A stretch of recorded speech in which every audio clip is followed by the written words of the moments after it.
আমাদের আজকের হচ্ছে চ্যাপ্টারটা কিসের উপরে? দুই তরফা দাখিলা পদ্ধতির উপরে।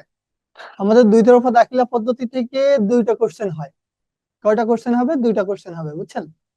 সো আমরা এক্সাক্ট দুইটা কোশ্চেনই দেখবো। ওই দুইটা কোশ্চেনের মতো করেই দেখবেন যে হচ্ছে আপনাদের বেশিরভাগ কোশ্চেন চলে আসছে। তো আপনাদেরকে কি করতে হবে? এই দুইটা কোশ্চেন একটু ভালো মতো দেখতে হবে। তার আগে আমরা একটু থিওরিতে যাব, দেখি তার ভেতরে কেউ আসে কিনা ক্লাসে। থিওরিটা একটু নোট করে রাখেন, এটা আপনাদের জন্য বেটার হবে। দেখেন, দুই তরফা দাখিলা পদ্ধতির কথা যদি আমরা বলি,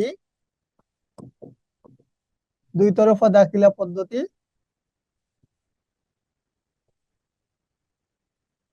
তাহলে আমাদেরকে এর সাথে একতরফা দাখিলা পদ্ধতির কথাও বলতে হবে। দুই তরফা দাখিলা পদ্ধতি হচ্ছে একটা বিজ্ঞানসম্মত পদ্ধতি। কি সম্মত? বিজ্ঞানসম্মত, অর্থাৎ যাকে বিজ্ঞান সম্মতি দেয় সেই রকম পদ্ধতি, নির্ভরযোগ্য পদ্ধতি। নির্ভরযোগ্য পদ্ধতি কেন বলা হয়েছে? হ্যাঁ, সব পড়াই আবার রিভিশন কোর্সে আসবে।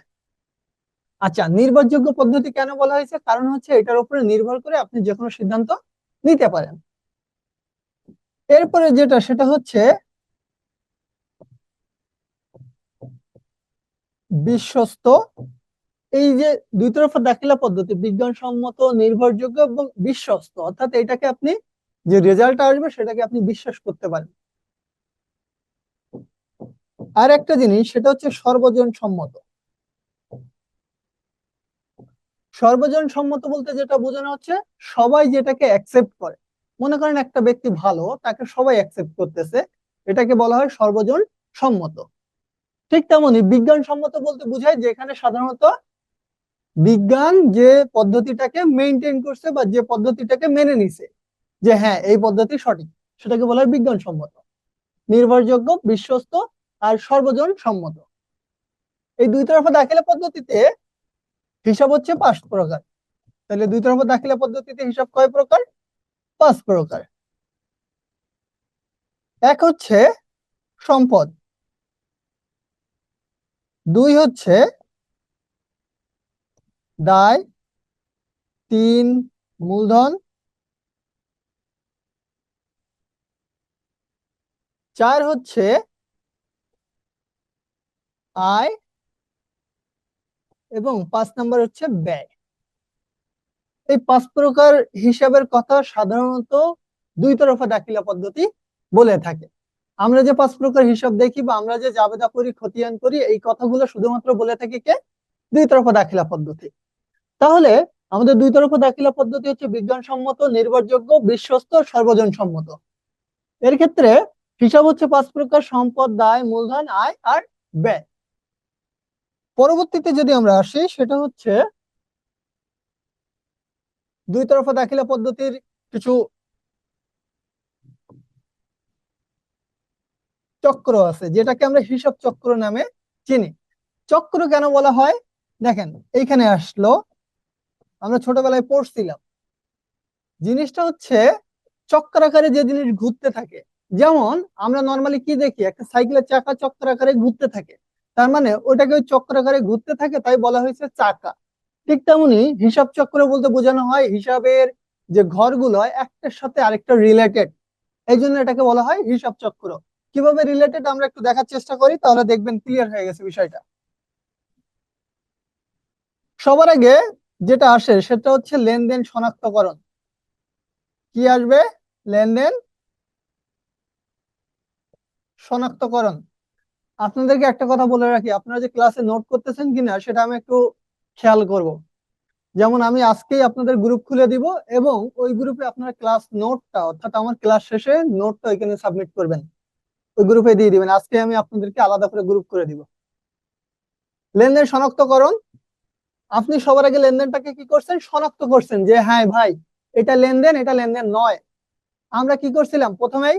প্রথমেই কি করছিলাম? লেনদেন কি না এটা লেনদেন, বলেন প্রথমেই কি বলছিলাম? যে আমরা একদম প্রথম অধ্যায়ে দেখছিলাম এটা লেনদেন কি না, লেনদেন নাকি ঘটনা সেটা। তাহলে প্রথম যে কাজটা সেটা হচ্ছে লেনদেন কি? শনাক্তকরণ। এরপরে কি হবে?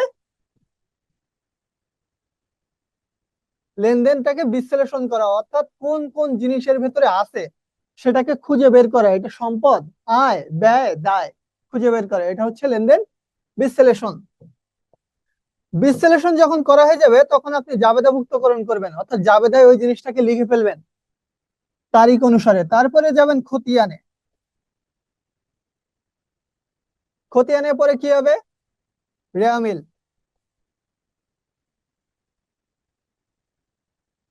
রেয়ামিলের পরে সাধারণত চলে আসে সমন্বয়। কি চলে আসবে? সমন্বয় দাখিলাগুলো, অর্থাৎ যেগুলো বাদ পড়ে যাবে সেই জিনিসগুলা। আপনারা কে কি কমেন্ট করছেন একটু দেখি তো। হ্যাঁ, দিয়ে দিব সবকিছু। ওয়ালাইকুম আসসালাম, ওয়ালাইকুম আসসালাম। আচ্ছা, এইগুলো একটু নোট করে নেন। আপনাদের কাছে আমার রিকোয়েস্ট, ক্লাসের ভিতরে একটু নোট করবেন, তাহলে জিনিসটা বুঝতেছেন কিনা আমি ক্লিয়ার হব। সমন্বয় দাখিলা, এরপরে যেটা আসে সেটা হচ্ছে কার্যপত্র। কার্যপত্রের পরে যেটা হয় সেটা হচ্ছে আর্থিক বিবরণী।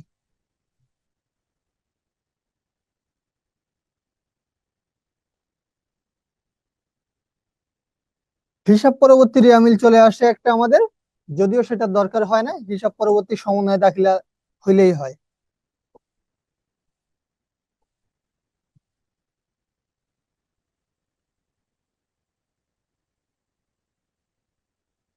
এরপরে যেটা আসে আবার হিসাব পরবর্তী রেয়ামিল।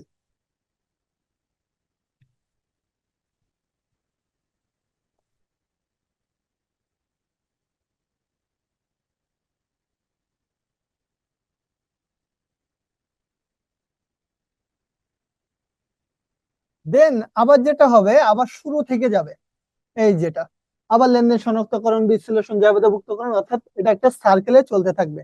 এখন বলেন তো আপনাদের কারো কোনো প্রবলেম আছে কিনা? মিথিলা, আজকে গতদিন আমার নক দেন নাই কেন? এটা কার দোষ বলেন তো? আমি বলছিলাম আমাকে একটু নক করতে, আমি ভুলে যাই স্যার। একটু নক করবেন আমারে।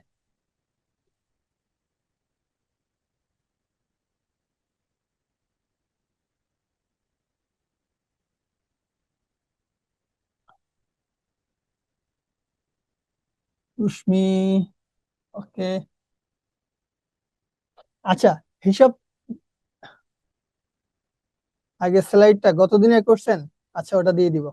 আজকেই আমি ক্লাস শেষে, আমার কাজ নাই, ক্লাস শেষে আমি সবগুলোর একটা গ্রুপে অ্যাড করব, করে সবগুলোর আমি স্লাইড দিয়ে দেবো। একটু ধৈর্য ধরেন। যার, যে যে মেইন গ্রুপে নাই সে কাইন্ডলি আমাকে ক্লাসের মধ্যে বলবেন যে আমি মেইন গ্রুপে নাই, তাকে আমার নাম্বার দিয়ে দিব, আমাকে নক করবেন। হ্যাঁ, আমি গত ক্লাসে দিতে ভুলে গেছি, সরি। আপনারা আমাকে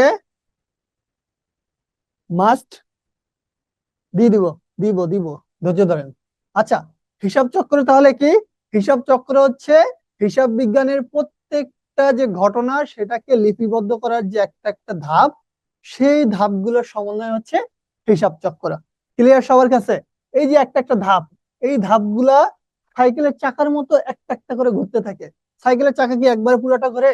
ঘোরে না, কিন্তু অল্প অল্প করে ঘোরে। ঠিক এখানেও একটার পর একটা করে আসতেছে, এটা 1 নাম্বার, এটা 2 নাম্বার, 3 নাম্বার, এইভাবে ঘুরতে ঘুরতে আবার 1 নাম্বারে চলে আসবে, অর্থাৎ ঘুরতে ঘুরতে যাবে। এটাকে বলা হয় কি? হিসাব চক্র। ওকে। হ্যাঁ, সব স্লাইড গুলো আমি দিয়ে দিব। আমার তো স্লাইড দিতে কৃপণতা নাই, না আমার বাবার জমি বিক্রি করে আনতে হবে, কি বলেন তো? ওকে, এখন আসেন পরের অংশে যাই। এই যে দুই তরফা দাখিলা পদ্ধতি নিয়ে কিছু এমসিকিউ হয়, সেই এমসিকিউ গুলোর একটু কথা বলে দিই। বেসিকটা আগে শেষ করি, তাহলে আপনারা অটোমেটিক পারবেন। এই দুই তরফা দাখিলা পদ্ধতি সম্পর্কে ধারণা দিছে এক পাগল। কে দিছে জানেন? এক পাগল ধারণা দিছে, আর সেই পাগলের জন্য আমরা মরতেছি সবাই মিলে। সেই পাগলটাকে লুকা প্যাসিওলি। এটাও আছে, আবার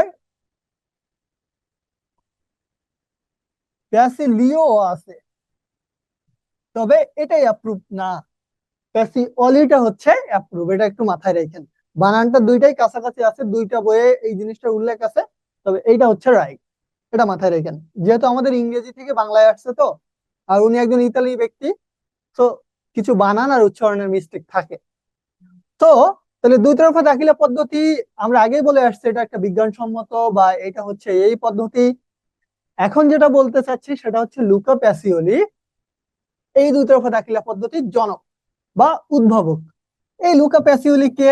এই নিয়ে প্রচুর কোশ্চেন হয়। এই লুকা প্যাসিওলি হচ্ছে ইতালির একজন গণিতবিদ। কিবিদ? গণিতবিদ। ভাইবেন না আবার হিসাববিদ। দেখবেন কোশ্চেনে আসছে হিসাববিদ, না ভাই, উনি হচ্ছে গণিতবিদ। ইতালির গণিতবিদ, আবার একজন ধর্মযাজক, অর্থাৎ ইতালির একজন ধর্মযাজক। ধর্মযাজক কাকে বলা হয়? যে ধর্ম নিয়ে গবেষণা করে, কোন একটা গুহায় গিয়ে বসে থাকে, অনেকদিন ধরে ধ্যান জ্ঞান করে, এই ধরনের ব্যক্তিকে বলা হয় ধর্মযাজক।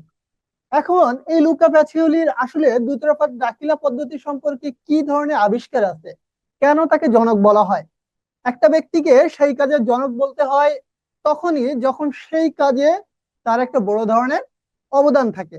তাহলে এই ব্যাটার কি অবদান আছে, আসেন তো একটু দেখি। এই লুকা প্যাসিওলি 1494 সালে একটা বই লেখে। কি বই লেখে?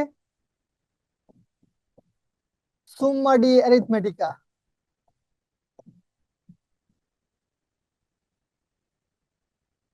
এটা হচ্ছে এর বইয়ের শর্ট নেম, আমাদের ফুল নেম জানার দরকার নেই। সুম্মা ডি অ্যারিথমেটিকা এতটুকু জানলেই হবে। তো সুম্মা ডি অ্যারিথমেটিকা, প্রপোর্শনেট, প্রপোর্শনালিটি, এত কিছু আমাদের দেখার দরকার নেই। আগেরটার স্ক্রিনশট নাই? আচ্ছা আচ্ছা, আমি আগেরটা আবার নিয়ে যাব, সমস্যা নেই। একটু ধৈর্য ধরেন, এটা একটু শেষ করে নিয়ে একটু বুঝে নেন। তো এই বইয়ের সংক্ষিপ্ত নাম হচ্ছে সুম্মা ডি অ্যারিথমেটিকা, এতটুকু মনে রাখলেই হবে।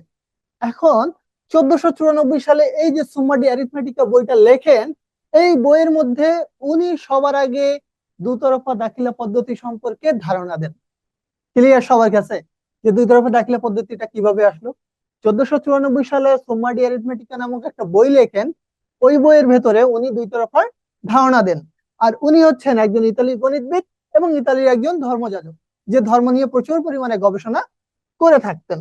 এখন এই দুই তরফা দাখিলা পদ্ধতি আর একতরফা দাখিলা পদ্ধতির ডিফারেন্সটা কোথায়? দুই তরফা দাখিলা পদ্ধতি আমাদের হচ্ছে শেষ।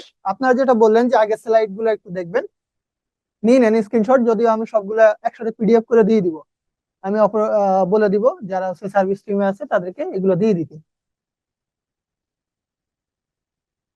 এই যে আরেকটা, একটু স্ক্রিনশট নিয়ে নেন তাহলে আপনাদের জন্য বেটার হয়। নিয়ে নিছেন? নিয়ে নিলে আমাকে একটু জানান যে হ্যাঁ স্যার আমরা নিয়ে নিছি, তাহলে আমি আর ওয়েট করবো না। আমার এখন অনেক কিছু বেসিক পড়ানোর বাকি আছে। এখন আসেন, এইখান থেকে আমাদের কোশ্চেন হবে দুই জায়গা থেকে এই চ্যাপ্টারে, দুই তরফা দাখিলা, আরেকটা হচ্ছে একতরফা দাখিলা।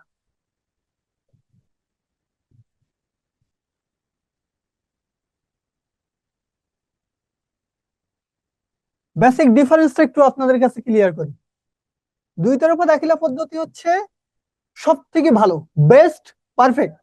অর্থাৎ দুই তরফা দাখিলা পদ্ধতিটা কি? সব থেকে ভালো হিসাব পদ্ধতি। কারা রাখে এই হিসাব পদ্ধতিটা? বড় বড় কোম্পানি।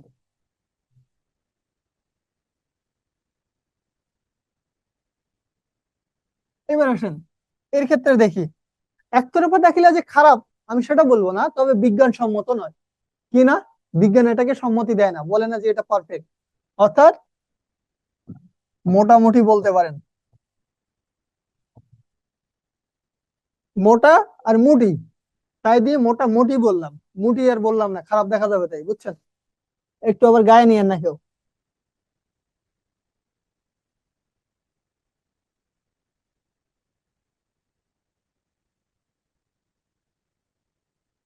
সরি।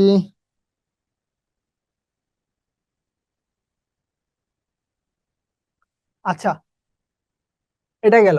তাহলে একতরফা দেখিলে একটা জিনিস পাইলাম, আর দুতরফা একটা পাইলাম। এখন এইটা সাধারণত কারা করে থাকে? ছোট ছোট প্রতিষ্ঠান যারা আছে তারা। যেমন মুদিখানার দোকানদার যারা আছে তারা এটার হিসাব করে থাকে। এখন আসেন, দুই তরফা দাখিলা পদ্ধতিতে 5 প্রকারের হিসাব রাখা হয়। কয় প্রকার হিসাব রাখা হয়? 5 প্রকার হিসাব রাখা হয়, একটু আগে আমি বলে আসছি, সো ওটা আবার এক্সপ্লেন করব না। আর এই ক্ষেত্রে শুধুমাত্র সম্পদ আর দায়ের হিসাব রাখা হয়। সম্পদ ও দায়, আয় ব্যয় উত্তোলন কোনো কিছুর হিসাব সাধারণত রাখা হয় না। এক্ষেত্রে শুধু সাধারণত সম্পদ ও দায়ের হিসাব রাখা হয়, যদিও মূলধন আর উত্তোলন হিসাবটাও রাখা হয়। ওই দুটো হচ্ছে এক্সেপশন, আয় আর ব্যয়ের হিসাব রাখা হয় না।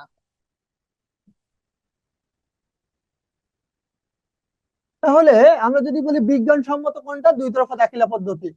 একতরফা দাখিলা পদ্ধতি কি না? বিজ্ঞানসম্মত পদ্ধতি না। এখন কোশ্চেন প্যাটার্ন কি হয় সেটা একটু বলি।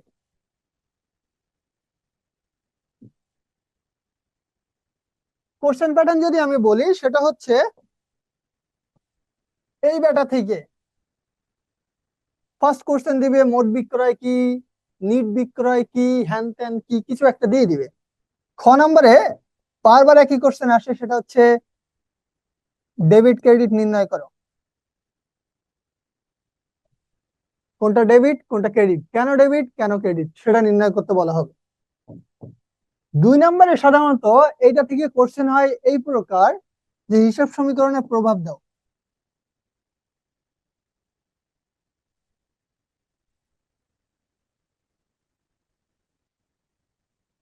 3 নম্বর ভাউচার চালান এসব তৈরি করতে বলতে পারে।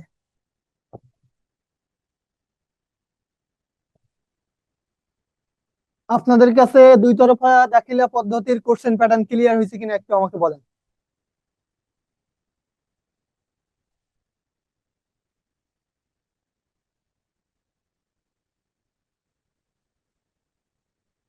ক্লিয়ার? ওকে। এটা গেল হচ্ছে দুই তরফা দাখিলা পদ্ধতি সম্পর্কে আমাদের কোশ্চেন প্যাটার্ন। এখন আসেন একতরফা দাখিলা পদ্ধতি সম্পর্কে একটু কোশ্চেন প্যাটার্নটা দেখি। একতরফা দাখিলা পদ্ধতি সম্পর্কে এর যদি কোশ্চেন প্যাটার্ন বলি একবারে স্পেসিফিক, এর কোশ্চেন প্যাটার্ন টোটালি ফিক্স। আর এখান থেকে একটা কোশ্চেন মাস্ট হবে, সেটা হচ্ছে প্রারম্ভিক মূলধন বের করা,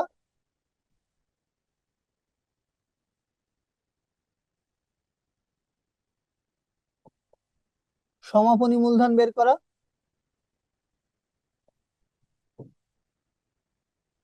আর 3 নম্বর যেটা সেটা হচ্ছে নিট লাভ অবলিক ক্ষতি নির্ণয় করা। এই হচ্ছে কোশ্চেন প্যাটার্ন। বলেন এবার কার কি কোশ্চেন আছে আমি একটু দেখি। অনেকক্ষণ তো আমি একলা বগলা বক করলাম, আপনারা একটু বলেন যে কারো কোনো কোশ্চেন আছে কিনা। আমি এখান থেকে দুইটা কোশ্চেন হবে, দুইটা কোশ্চেনের কোশ্চেন প্যাটার্ন বলে দিয়ে রাখছি।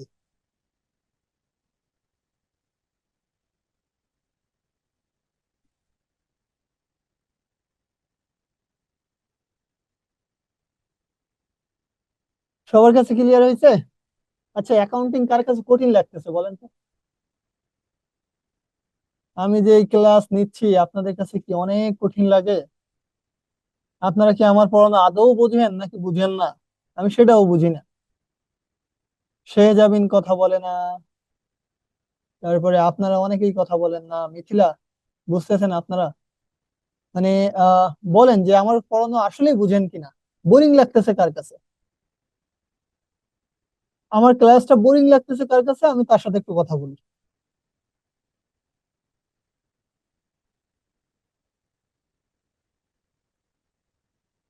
আচ্ছা, ঠিক আছে।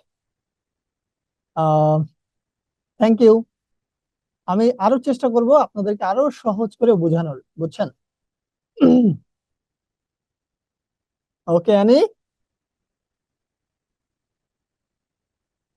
সামিরা দুষ্টু ইউজার নাম দিয়ে ঢুকছে, দুষ্টামি, বুঝছেন? আচ্ছা, বড় হয়েও দুষ্টামি করে এরা। আচ্ছা, আমাদের পুরো বেসিক যা যা ছিল, এমসিকিউ যে যে পোর্শন ছিল সব শেষ করে দিয়েছি। আমি কি আছে আমি নিজেও জানি না, এটা মনে হয় হার্ট হবে, আর এটা মনে হয় কিডনি এরকম ফুটা হয়ে গেছে, উঁচু উঁচু হয়ে গেছে, এরকম কিছু একটা হবে। যাই হোক, আমরা কোশ্চেন প্যাটার্ন বুঝছি, এটা হচ্ছে বড় কাট।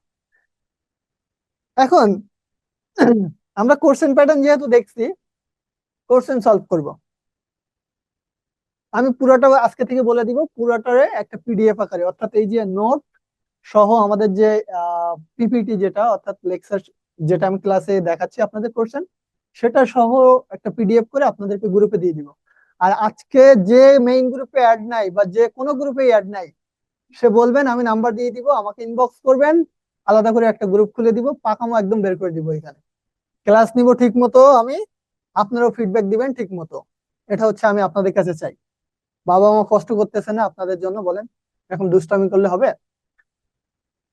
আচ্ছা, দেখি আবার কে কি কমেন্ট করছে, একটু দেখে নি। হ্যাঁ, ঢাবিতে কিভাবে চান্স পাওয়া যায়, অবশ্যই।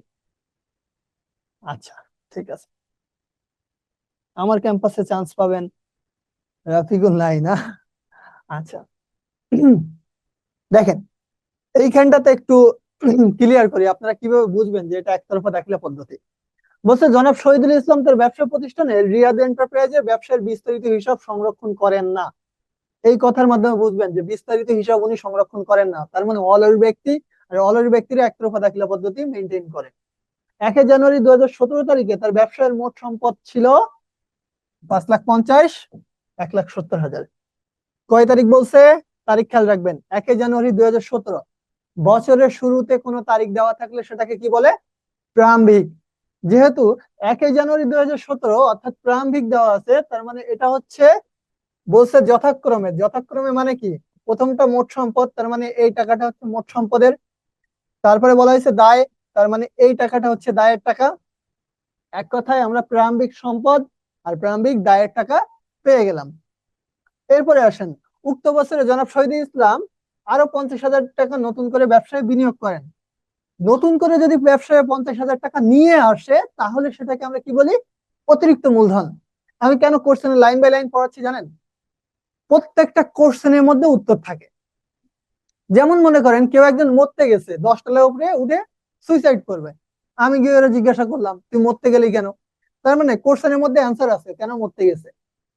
বুঝতে পারছেন? এখন আমি যদি, আমার কাছে মনে হয় ওরকম 10 তলায় কেউ উঠে মরতে গেলে আমি ধাক্কা দিয়ে ফেলাই দিব, ওরে বাসায় রাখার দরকার নেই, আপনারাও দিবেন ধাক্কা দিয়ে ফেলাই, এরকম পাবলিক বেঁচে থাকার দরকার নেই। আচ্ছা, উক্ত বছরে তাহলে জনাব শহীদুল ইসলাম 50,000 টাকা নতুন করে ব্যবসায় বিনিয়োগ করেন, তার মানে এটা কি? অতিরিক্ত মূলধন। যেটা ব্যবসায় নতুন করে নিয়ে আসছে সেটা হচ্ছে অতিরিক্ত মূলধন। উক্ত বছরে তিনি 40,000 টাকা নগদ উত্তোলন করেন। কি করেন? 40,000 টাকা নগদ উঠায় নিয়ে যান। তাহলে এটা আমরা উত্তোলন পাইলাম। এবার বলছে 31শে ডিসেম্বর, তারিখটা খেয়াল করেন, 31শে ডিসেম্বর 2016 তারিখে তার ব্যবসায় নিম্নোক্ত সম্পদ ও দায় সমূহ ছিল। সেই ক্ষেত্রে কি হবে? 31শে ডিসেম্বর তার যে টাকাটা ছিল নগদ 1,85,000, আসবাবপত্র 1,80,000, দেনাদার 1,30,000, মজুদ পণ্য 1,90,000, এবং ব্যাংক ঋণ হচ্ছে 1,60,000, এবং পাওনাদার আছে কত? 55,000। এইখানে তারিখটা ভুল লিখে দিছে, এখানে হবে 17। তার মানে এটা 31শে ডিসেম্বর 17 দেওয়া, তার মানে হচ্ছে এটা হচ্ছে সমাপনী হিসাব, অর্থাৎ সমাপনী সম্পদ দেওয়া আছে এর ভেতরে। সম্পদ কয়টা?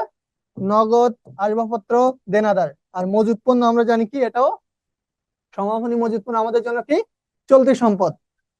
তারপরে দেখেন ব্যাংক ঋণ আছে, পাওনাদার আছে, এই দুটো হচ্ছে দায়। এখন কোশ্চেনটা একটু দেখেন, বলছে রিয়াদ এন্টারপ্রাইজের প্রারম্ভিক মূলধনের পরিমাণ নির্ণয় করো, রিয়াদ এন্টারপ্রাইজের সমাপনী মূলধনের পরিমাণ নির্ণয় করো, এবং 2017 সালে রিয়াদ এন্টারপ্রাইজের লাভ ক্ষতির পরিমাণ নির্ণয় করো। আপনারা কোশ্চেনটা বুঝছেন কিনা সেটা আগে আমাকে বলেন, কোশ্চেন ক্লিয়ার কিনা।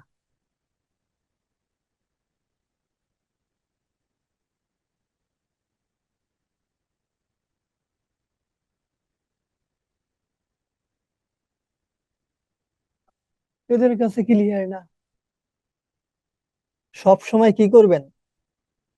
হ্যাঁ, এটা একতরফা দাখিলা পদ্ধতি, রাইট। একতরফা দাখিলা পদ্ধতি থেকে মাস্ট একটা কোশ্চেন হবে।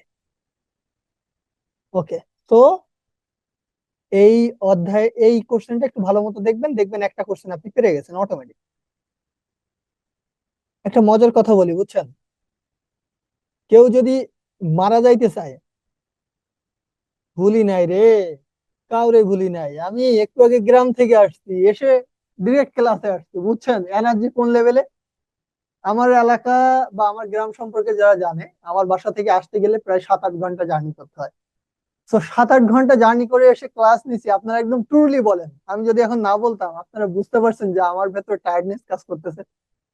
ক্লিয়ারলি বলেন তো যে কেউ বুঝছেন কিনা যে আমার ভেতরে মনে হচ্ছে যে না, স্যারের কথা বের হচ্ছে না বা স্যার টায়ার্ডনেস ফিল করতেছে, এরকম কিছু মনে হয়েছে? ডিরেক্ট আমি অফিসে আসছি এবং অফিসে এসে আপনাদের ক্লাস যেহেতু ছিল, তো আমার রেসপন্সিবিলিটির কারণে আমি চলে আসছি। হ্যাঁ, সাতক্ষীরা গেছিলাম। এই তো। আচ্ছা, আপনার মেসেজ আমি সব দেখতেছি, দেখবো না কেন? কি বলেন? আমি কাউকেই ভুলে যাই নাই। আরো যখন গ্রুপে সবগুলোরে অ্যাড করবো না, দেখবেন পার্সন টু পার্সন একবারে খোঁজ নিব যে সে কোথায় গেছে। তখন বুঝতে পারবেন, তখন মনে হবে বিরক্তি লাগতেছে, স্যার এত জ্বালাতন করতেছে কেন।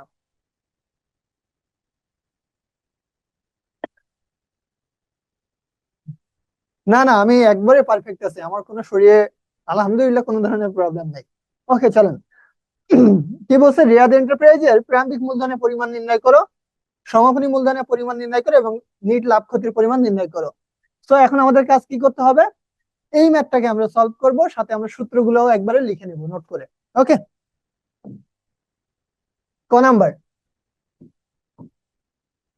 এই এবার রাঙা রাঙা কালি তার বিয়েতে জানি ফুটতেছে, এত রাঙা কালির দরকার নেই আমাদের। প্রারম্ভিক মূলধন সমান, আপনারা পরীক্ষার সময় অবশ্যই আগে সূত্র লিখবেন, বেশি ফাঁকিবাজি করার চেষ্টা করবেন না, সূত্র পুরোটা লিখে তারপরে কাজ করবেন। হ্যাঁ, আগুনের পাওয়ার শরীরে। প্রারম্ভিক মূলধন সমান প্রারম্ভিক মোট সম্পদ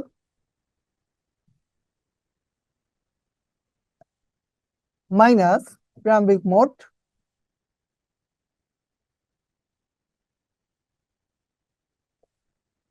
দায়। তাহলে আমরা প্রারম্ভিক মূলধন সমান কি পাইলাম? প্রারম্ভিক মোট সম্পদ মাইনাস প্রারম্ভিক মোট দায়। এখন কোশ্চেনটাতে আমরা একটু দেখি। এই যে দেখেন, 1 জানুয়ারি 2017, আগেই বলছিলাম এটা প্রারম্ভিক। এখানে মোট সম্পদ দেওয়াই আছে, যদি না দেওয়া থাকে আপনি সম্পদগুলোকে যোগ করে নেবেন, দেন দায়গুলাকে যোগ করে নেবেন। কোশ্চেনে অনেক সময় না দেওয়াই থাকতে পারে।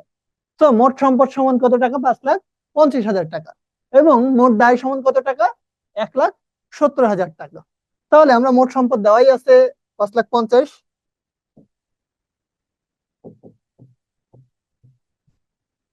আর আমাদের মোট দায় দেওয়া আছে 1,70,000। তাহলে আমাদের থাকে হচ্ছে 3,80,000। ওকে। কারো কোনো কোশ্চেন আছে? থাকলেও কিছু করার নাই। মজা করলাম, আবার ভাইবেন না স্যার বলছে থাকলেও কিছু করার নাই। আচ্ছা, আমরা আর একটা পেজে যাই, কারণ জায়গা লাগতে পারে। খ নাম্বার, কোশ্চেন থাকলে করতে পারেন, আমি সেটার অ্যান্সার দিয়ে দিব। কোশ্চেন করেন। সমাপনী মূলধন সমান কি তাহলে? সমাপনী মোট সম্পদ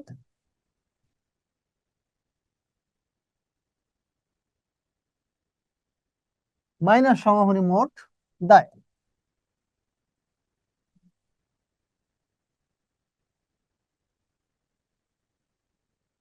ভেরি গুড।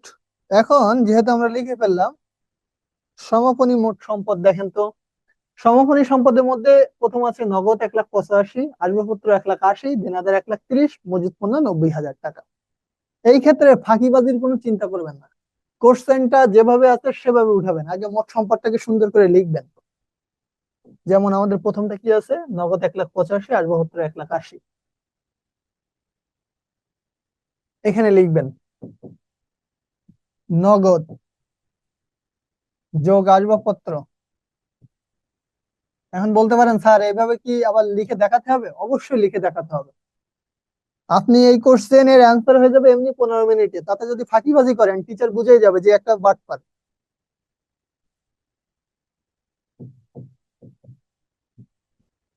দেনাদার যোগ মজুত পণ্য দিয়ে ব্র্যাকেট দিবেন, মাইনাস আমাদের দায় কি কি ছিল? ব্যাংক ঋণ আর পাওনাদার, মাইনাস ব্যাংক ঋণ প্লাস পাওনাদার।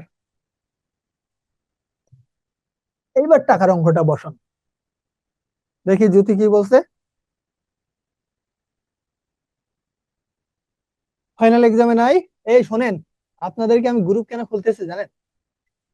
গ্রুপে কার কোন চ্যাপ্টার আছে আর কার কোন চ্যাপ্টার নাই সেটা আমাকে বলে দিবেন।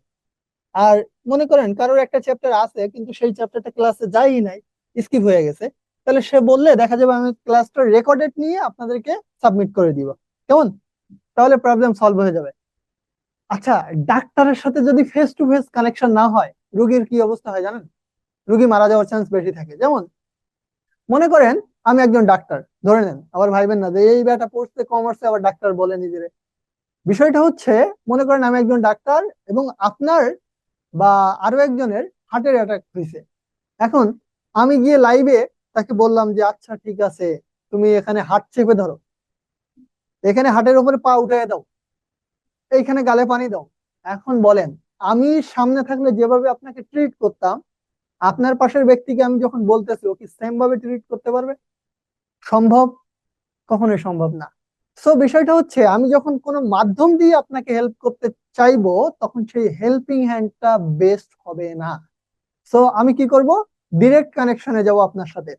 তখন যেটা হবে, আপনাকে মডিফাই করা, আপনাকে ঠেকানো, আপনার বাটপারি ধরা আমার জন্য ইজি হবে। ওকে, বার দিব বুঝতে পারবেন তখন। এখন মজা লাগতেছে না?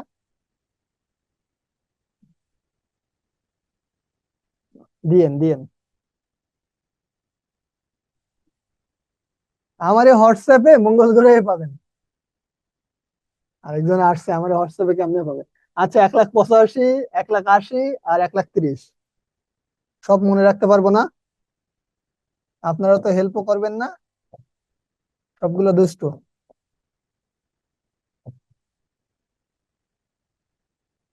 আমি যখন অফলাইনে ক্লাস দিতাম, ওই কোশ্চেন থাকলে স্টুডেন্ট আমাকে বলতো স্যার ওইখানে 1,30,000 হবে, 1,90,000 হবে। আপনারা তো বলেনও না, আপনারা বেশি দুষ্ট। মাইনাস 60,000 আর 55,000। আমাকে এই হেল্পটুকু করেন, এই সম্পদ গুলাকে আগে যোগ করেন। প্রথম ব্র্যাকেটে যে সম্পদ আছে যোগ করে বলেন কত টাকা হয়েছে। দ্রুত বলেন যে কত হয়েছে।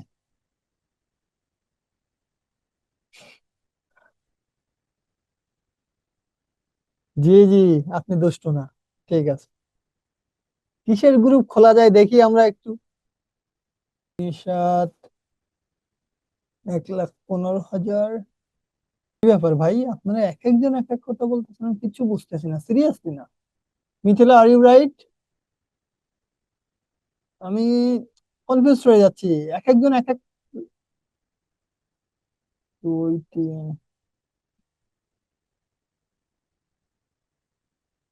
এই, এটা কিন্তু 18,000 না, 1,80,000। আমার ভুল হয়েছে, ওটা 1,80,000, হিসাব করেন আবার।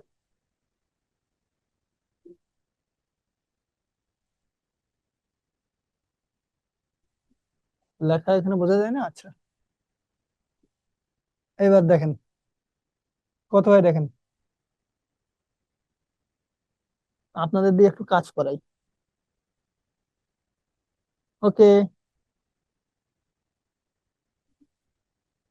ঠিক আছে। মাইনাস করেন, মিথিলা মাইনাস করেন, কত হয় দেখেন। এই 11,500 কেমনে হয়? 1,15,000 হবে না? মিথিলা, দায় কত হবে দেখি, কার সাথে কার মিলে। আবার আগে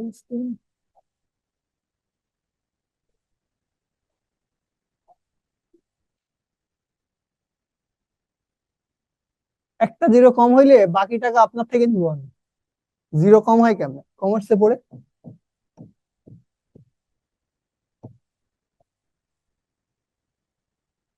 মাইনাস করেন কত হয়? 1,15,000 না এটা? মাইনাস করলে কত হয়? স্যার বলেন।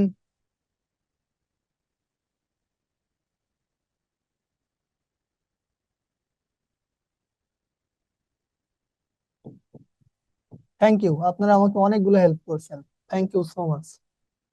আচ্ছা, সূত্রটা খেয়াল রাখছেন? এখন কারো কাছে কোনো আপত্তি আছে বা কারো কোনো প্রবলেম মনে হয়েছে কিনা? Okay, thank you, thank you so much. যোগ হবে না, বিয়োগ হবে বিষয়টা। আচ্ছা, এটা গেল। এবার আসেন গ নাম্বারে।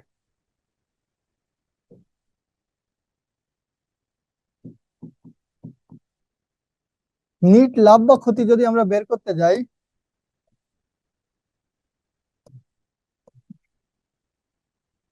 সেটা হচ্ছে সমাপনী মূলধনটা আগে আসবে, তা মাথায় রাখবেন। সমাপনী মূলধন, ওই সূত্র দুটি এমনি মনে থাকবে, যোগ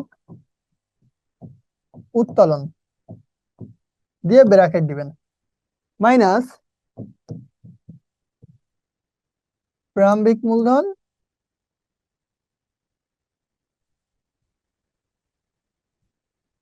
যোগ অতিরিক্ত মূলধন।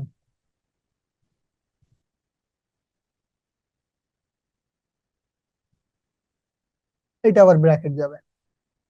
এখন দেখেন সমাপনী মূলধন কত আসছে আমাদের। সমাপনী মূলধন আসছে 4,70,000,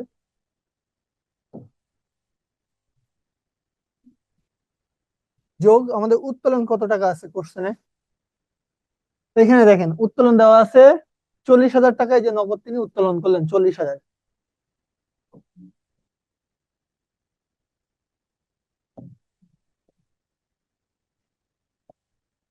প্রারম্ভিক মূলধন আমাদের কত বের হয়েছিল? 3,80,000 টাকা।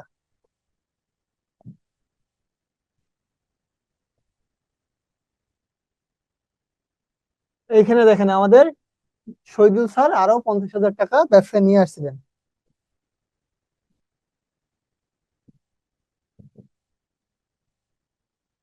তাহলে 5,10,000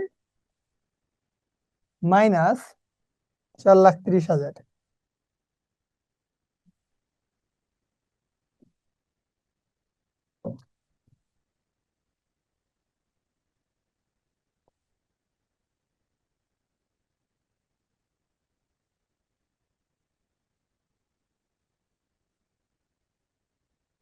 80,000 টাকা তো সম্পদ বড়, তাই না? 80,000 টাকা তো প্লাস, তার মানে এটা কি লাভ। যদি রেজাল্ট মাইনাসে আসতো তাহলে সেটা, এটা দুতরফা দাখিলা পদ্ধতির অধ্যায়। এখন বলেন কারো কোনো প্রবলেম আছে কিনা? সবাই বুঝছেন ম্যাথটা?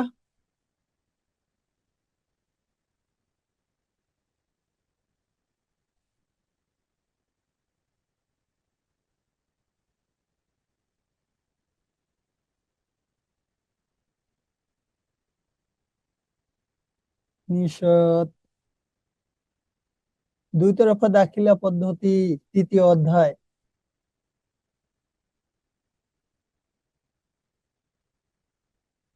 ও জি, এখন আসেন পরের অংশটাতে যাই। এটা ছিল আমাদের 2 নাম্বার কোশ্চেন। 2 নাম্বার কোশ্চেন, অর্থাৎ আপনার দুই তরফা দাখিলা পদ্ধতিতে এই টাইপস এর প্রশ্ন আসবে। সো একটু কোশ্চেন প্যাটার্নটা একটু দেখে নেন যে আমরা যা যা বলছিলাম সেই টাইপস এর কোশ্চেন আসছে কিনা। দেখেন এইখানে যেটা বলছে যে, ক নম্বরে বলছে বিক্রয়ের পরিমাণ নির্ণয় করো। আমি জাস্ট হচ্ছে এখান থেকে আপনাদেরকে দেখাই দিই, এটা আপনারা এমনি পেরে যাবেন। বিক্রয়ের পরিমাণ নির্ণয় করো। এখন দেখেন বিক্রয়ের পরিমাণ কোথায়, এই যে পণ্য বিক্রয় করেন একটা, অর্থাৎ মার্চের 6 তারিখ। তাহলে এখানে কি কি বসবে? প্রথমে তারিখ বসবে, বিবরণ বসবে, টাকা টাকা বসবে।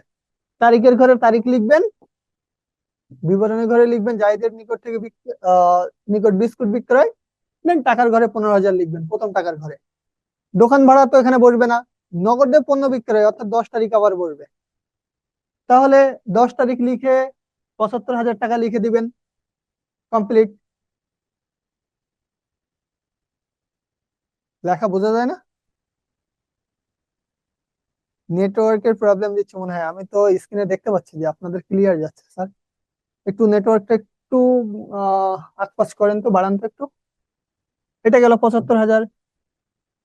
তারপরে দেখেন কেক বিক্রি করছে 19 তারিখ, এটা আরেকটা বিক্রয়। এই তো, অর্থাৎ এই 3টা বিক্রয় যদি যোগ করেন 6, 10 আর 19 তারিখ যোগ করলে মোট আপনার টাকা হবে 15,000, 75,000 হইলে হয় হচ্ছে 90,000, আর 60,000, 1,50,000, 1,50,000 টাকা। এই টোটাল হচ্ছে আপনার নিট বিক্রয়ের পরিমাণ। মিথিলা আবার একটু নেটওয়ার্কটা ঠিক করেন। ক্লিয়ার হয়েছে সবার কাছে? খ নাম্বার কি বলছে? হিসাব সমীকরণের উপর লেনদেনের প্রভাব দেখাও। লাস্ট ক্লাসে কিন্তু আমরা হিসাব সমীকরণের উপর লেনদেনের প্রভাবটা দেখাইছিলাম। আপনারা যারা ক্লাসে ছিলেন আপনারা সবাই জানেন। এখন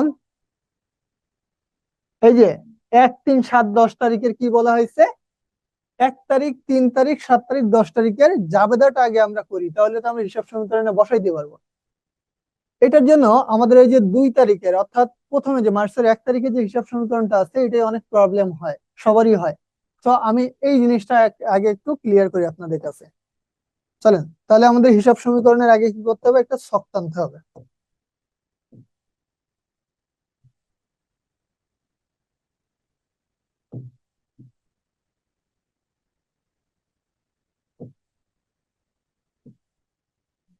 হিসাব সমীকরণের যদি আমরা ছক টানি তাহলে আমাদের এভাবে যাবে।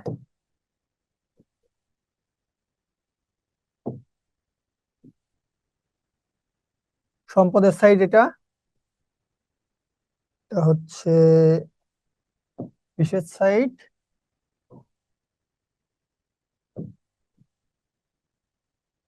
ওকে। এখন আমাদের এখান থেকে আরেকটা দাগ টেনে দিতে হবে।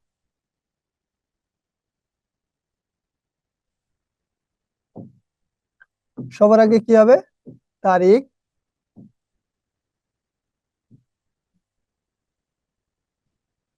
এখানে কি হবে? সম্পদ সমূহ,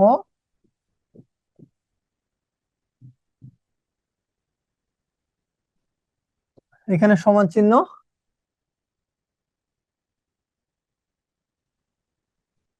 দায় সমূহ, এখানে প্লাস, এখানে মালিকানা।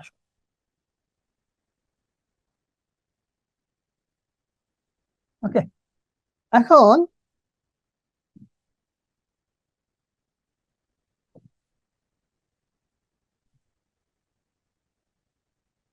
কোশ্চেনটাতে একটু আমরা দেখি। 1 তারিখে কি বলা হয়েছে? মার্চের 1 তারিখে নগদ 2,40,000 টাকা, 56,000 টাকার যন্ত্রপাতি, 21,000 টাকার পণ্যদ্রব্য। যখন পণ্যদ্রব্যের কথা একদম শুরুতে বলা থাকবে তখন সেটা সম্পদ, এটা তখন আপনার জন্য প্রারম্ভিক একটা সম্পদ হিসেবে আসবে, এই 21,000 টাকার পণ্যদ্রব্য। এই জায়গায় কিন্তু একটা চরম আকারে ভেজাল হবে, তো এই জিনিসটা একটু মনোযোগ দিয়ে দেখবেন যে এই পণ্যদ্রব্য থাকলে কেমনে সলভ করতে হয়, অর্থাৎ এইটুকু অংশ কেমনে সলভ হবে। বাকিটুকু আপনারা এমনি পারেন, এই অংশটুকু ভেজাল করবে। কিভাবে ভেজাল করবে একটু জাস্ট দেখাই, এই অংশটা আপনাদের জন্য জরুরি। তো নগদ 2,40,000, আমরা যদি জাবেদাটা করি, এটার জাবেদাটা এখানে একটু লিখে দিই আমি, তাহলে আপনাদের কাছে ক্লিয়ার হবে। 1 তারিখে যদি জাবেদা করি তাহলে হবে নগদান হিসাব ডেবিট, কত টাকা? 2,40,000 টাকা। জাবেদা পড়লে আমি আগেও বলছি ম্যাথ সলভ হয়ে যাবে। যন্ত্রপাতি নিয়ে ব্যবসা শুরু করছে, তার মানে যন্ত্রপাতি এটাও সম্পদ, এটাও ডেবিট। কত টাকা? 56,000 টাকা। এরপরে দেখেন পণ্যদ্রব্য, এই পণ্যদ্রব্য এটাও আপনাদের জন্য সম্পদ। পণ্যদ্রব্য হিসাব কত টাকা? 21,000 টাকা। যেহেতু সম্পদ বৃদ্ধি পাইছে তাই ডেবিট। এরপরে কি হবে? মূলধন হিসাব ক্রেডিট।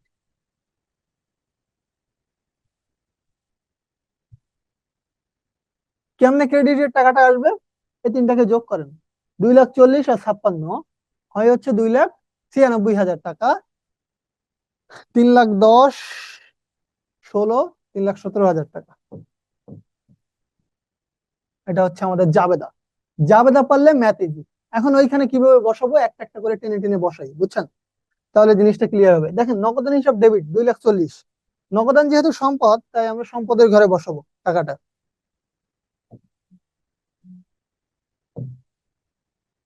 সরি, এখানে হবে না, এখানে নগদান লিখবো।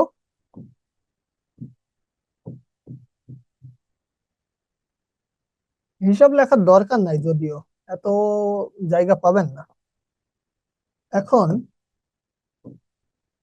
এই যে নগদান হিসাব কত টাকা ছিল আমাদের? আমাদের টাকা ছিল 2,40,000 ডেবিটে, অর্থাৎ বাড়ছে। তাহলে এইখানে আমরা জাস্ট 2,40,000 টাকা লিখে দিই। এরপরে আমাদের কি হিসাব বলছে? যন্ত্রপাতি হিসাব ডেবিট। যেহেতু এটাও সম্পদ, তাই আমাদের আরেকটা সম্পদের ঘরের দরকার হবে। তার মানে এখানে আমরা যন্ত্রপাতি হিসাব লিখবো।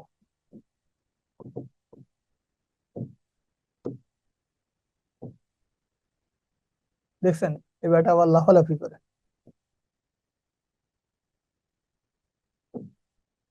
কত টাকা ছিল? 56,000 টাকা।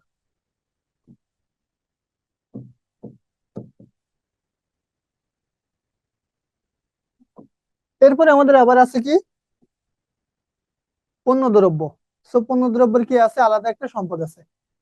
দেখি আবার আপনাদের কি প্রবলেম হলো। হ্যাঁ, নেক্সট ক্লাসে যাবে হবে।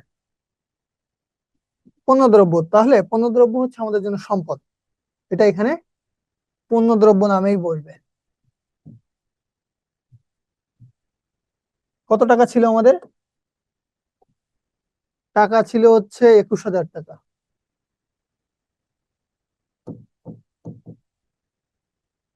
সমান চিহ্ন দিব। যেহেতু টাকাটা বসবে এইখানে, এখানে আমরা কি লিখবো বলছিলাম? সি প্লাস আর মাইনাস ইএক্স মাইনাস ড্রয়িংস লিখলেই হবে। কত টাকা হয়েছে আমাদের এখানে জানি? এই যে 3,17,000 টাকা। এই পর্যন্ত সব ঠিক আছে। এ পর্যন্তই আপনারা করবেন আমি জানি। তারপরে গিয়ে ঝামেলাটা লাগবে। এখানে সাল লিখি নাই আমরা, 2017। আমাদের তারিখ জানি কত ছিল? মার্চের 1 তারিখ।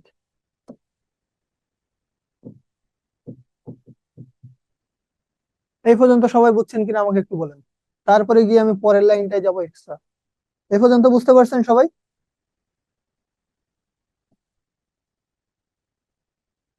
সবার কাছে clear? Mithila, Rahi?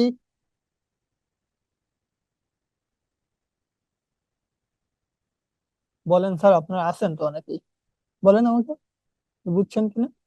Okay, thank you.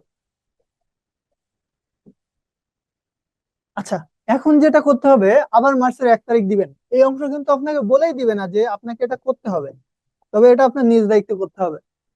দেখেন, বছরের শুরুতে, অর্থাৎ মনে করেন আপনি 2025 সালে একটা ব্যবসা করতেছেন। ব্যবসাটা হচ্ছে মনে করেন ক্যালকুলেটরের ব্যবসা করতেছেন, বা ল্যাপটপ বিক্রি করেন আপনি।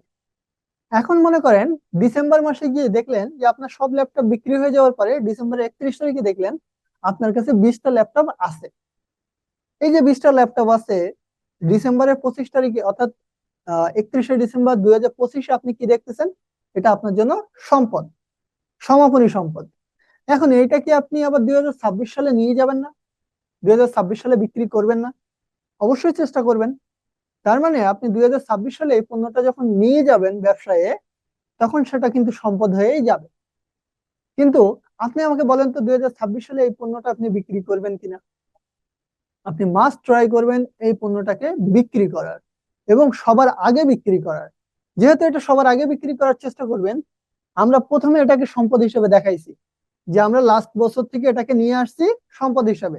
লাস্ট বছর থেকে কবে আসে? 1 তারিখে আসে। লাস্ট বছর থেকে আমাদের 1 তারিখে চলে আসছে। তবে এটা যেহেতু আমরা বিক্রি করে দিব, তাই এটা আমাদের জন্য ব্যয়ে চলে যাবে। এবং কিভাবে যাবে? ব্যয় বলতে কি হবে? অর্থাৎ আমাদের এই পণ্যটা আর থাকবে না আমাদের কাছে, অর্থাৎ সম্পদটা কমে যাবে আর আমাদের আয় হয়ে যাবে। কিভাবে হতে পারে দেখেন তো একটু। সেক্ষেত্রে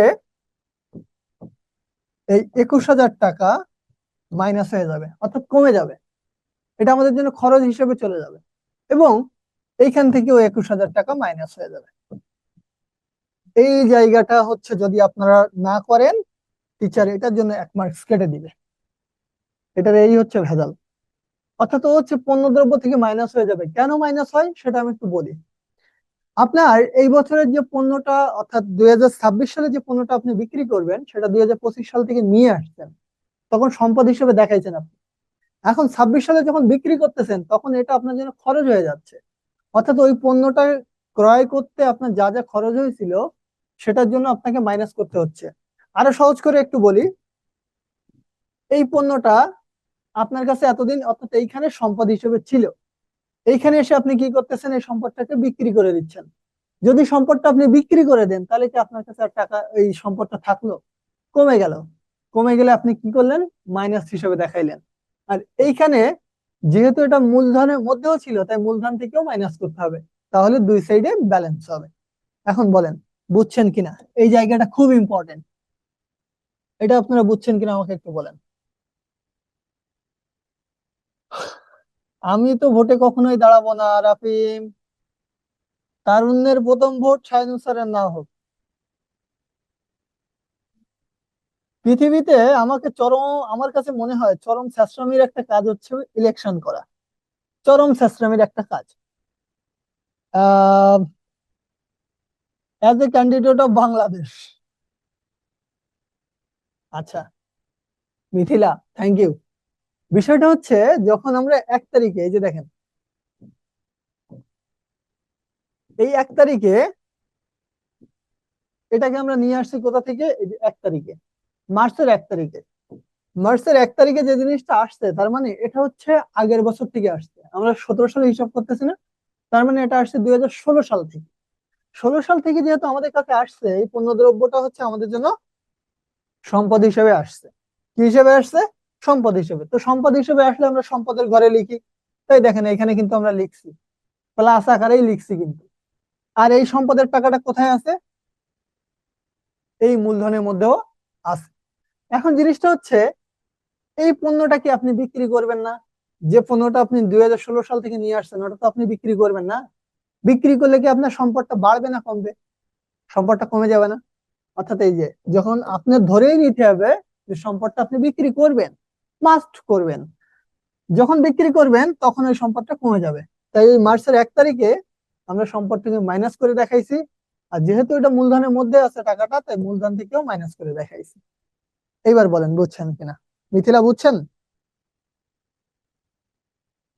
স্পেশালি মিথিলার এই কোশ্চেনটা আমি করছি, ও বুঝছে কিনা। বাকিরা তো বলছিলেন যে বুঝছেন। আপনাদের কাছে বলেন তো, ইলেকশন করা কেমন লাগে? তাহলে আজকে ক্লাস এখানে শেষ করি। আপনাদের সাথে নেক্সট মঙ্গলবারে দেখা হবে ইনশাল্লাহ। আর হচ্ছে, চেষ্টা করবেন যেটা, সেটা হচ্ছে 8টায় ক্লাস। সো টাইমলি নামাজ পড়ে ক্লাসে ঢোকার। ওকে।